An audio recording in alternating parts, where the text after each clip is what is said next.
Yer yuzida yashayotgan odamlarda eng afzali kimlar? Payg'ambarlar. Rasululloh sollallohu alayhi vasallam hadislarda aytadi, payg'ambarlardan keyin yer yuzini bosgan odamning eng afzali bu Abu Bakr Siddiq. O'shunda ham Abu Bakr Siddiq odamlarda eng afzali bo'lishi bilan payg'ambarlar darajasiga ko'tarila olmaydi. Payg'ambarlar birodarlar, bu hidoyat chiroqlari. İnsanlarda zulmatga, jahannamga qarab ketayotganda yo'l boshlagan yo'lboshchilari. Agar bularning tarixini bilmasak, biz hech narsani o'rganmagan bo'lamiz. Siz bilan bizga mana shu Qur'onda zikr qilingan payg'ambarlarning soni 25 ta. 25 ta payg'ambarning ismi zikr qilingan. Astagfirullah. Va tilka hujjatuna ataynaha Ibrohima ala qaumihi narfa'u darajatin man nasha inna robbaka hakimun alim.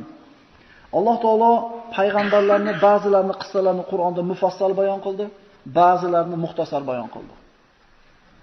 Va kullan naqussu alayka min anba'i rusul ma nusabbitu bihi fuadak va ja'aka fi hadhihi al-haqq va maw'iza va zikra lil mu'minin. Har bitta ishni qilishlikdan odam, har qaysi odamda ko'zlagan maqsadlari bo'ladi. Mana shu qissalarni o'rganishlikdan avvalgi maqsadlarimizni belgilab olaylik.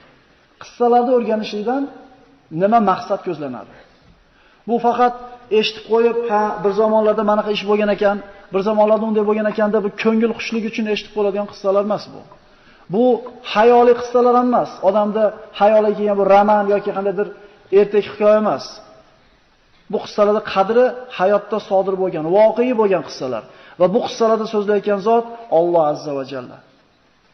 Bu qissalardan o'rganishdan maqsad birinchisi qalblar taskin topishligi. Ana shu payg'ambarlardan sizga qissalarni so'zlab beramiz, qalbingiz taskin topishligi uchun deyapti Alloh taolo.